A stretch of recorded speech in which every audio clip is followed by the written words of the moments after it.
Hi, my name is Tara Griffith, and this is my case study for EdLaw.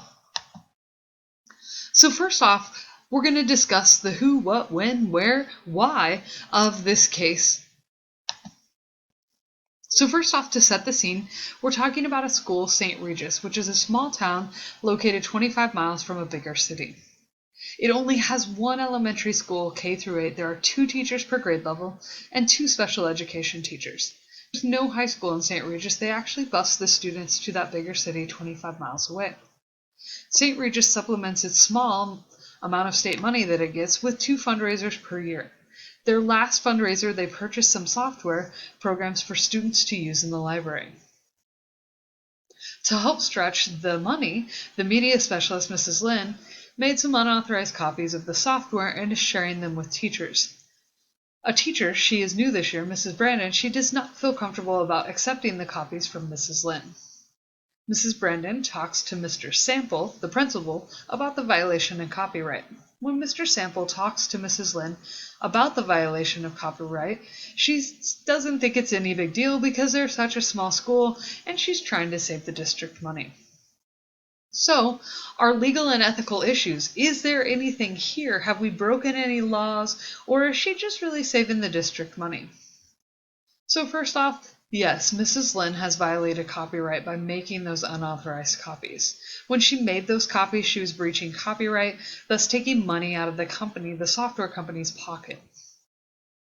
Mrs. Lynn and everyone, including the entire district, could be subject to a lawsuit from the software company if they find out.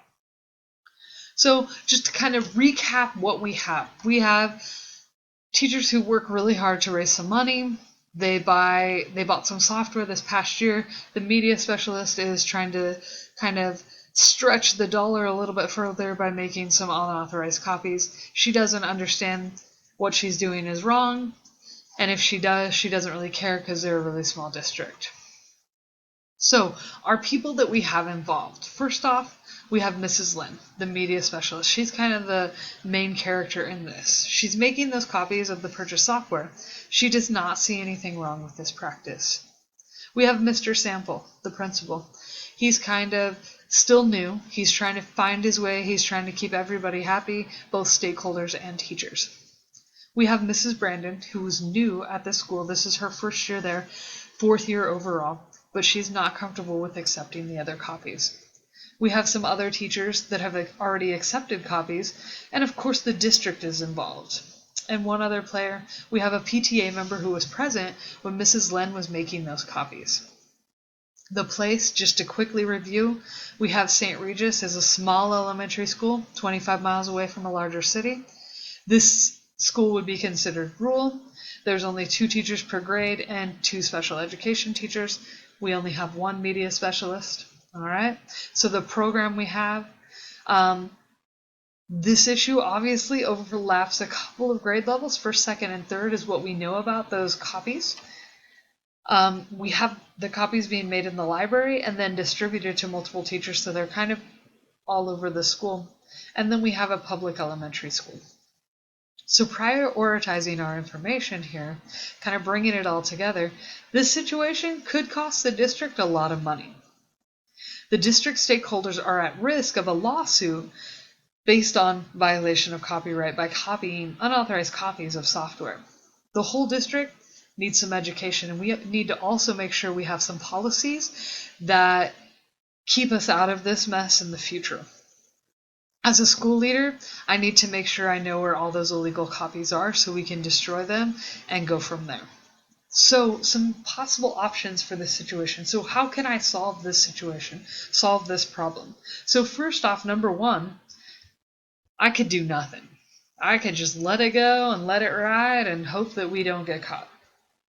Number 2, I could fire the media specialist. The media specialist has violated copyright. We could just dismiss her and roll on. Number 3, we could confiscate and remove the discs, educate the staff and other stakeholders, and just kind of develop some policies to go along with that. We could also self-report to the company and pay for additional copies.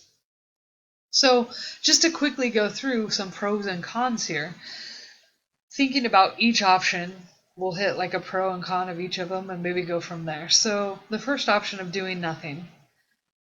Well, the pro of that is it's easy, right? I don't have to do anything. It's not very much work. I don't have to discuss and maybe hurt some feelings by talking about copyright and developing policies. The con of that is it's wrong. What happens if I have a student plagiarize a paper? How am I being a leader if I have not been true with myself and the school by not making illegal copies?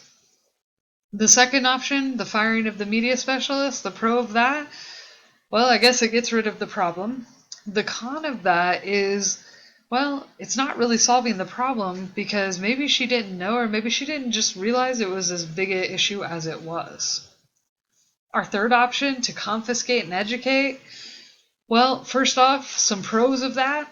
Man, this might be the way to go because it does almost all of it right. Confiscating and removing the software off the computer, that would help us take care of all the problems. We would not have any illegal copies. We would make sure we would take that completely off the computer so they could not be recovered. And the next part of that, educating and creating some policies, this would be really good in a way that maybe we wouldn't have to run into this again. The con of that, it's going to be a lot of work and it's going to have to take place in stages. Our fourth option is to self-report to the software company and go from there. Wow, this is the very honest one, and going from there. They haven't been on the machines very long, so we should be okay. And it would also cost us some money. So our best option, well, I have to take into consideration my entire school and all the stakeholders, so this is a pretty heavy decision. But the decision that I made, or the one that I think is the best one, is to confiscate and educate. This one is the best because, well, we've made a mistake and we want to correct our mistake. So our best way to do that is to confiscate and educate. Make sure there's no more illegal copies out there. Get them removed off the machines that shouldn't be there. We also need to make sure that we educate all the staff on why this is wrong. Make sure we have policies in place as to why this is wrong and what it could cost us, maybe giving examples. Now, Mrs. Lynn, I wouldn't want to single her out. I would want to make sure that I would pull her aside, talk with her, discuss these things, have an open-ended conversation, talk back and forth with her, hear her side of it, and communicate my side of it, and talk about what it could cost the district if we are caught. And also kind of bring up, what about our students? Are we being honest if we, cut this little corner here? Are we going to let our students cut corners there? So something to think about. So putting my plan into action. This plan is going to have to take place in multiple steps. But the first step, collect and destroy those disks. Gotta get those, gotta get it taken care of, gotta get it removed. My second step, educating the teachers. All of the staff needs to know these copyright laws and make sure that they understand why there are copyright laws and what we can, if we need to purchase more software, then we need to.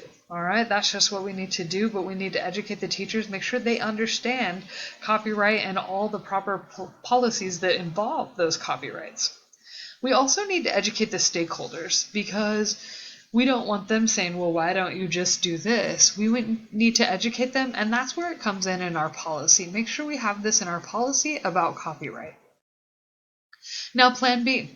I could see maybe this not going well. What if Mrs. Lynn decides that, well, this is not what she wants, and she thinks that maybe we're full of it? Well, that'll be a bridge that we have to cross. Again, as I said before, I wouldn't want to single her out.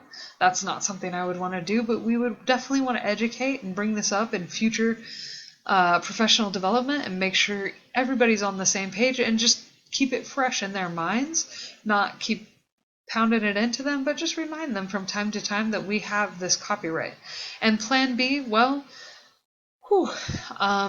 just make sure that we're doing the things that are right, and if we have to remove all the software from the computers, we will.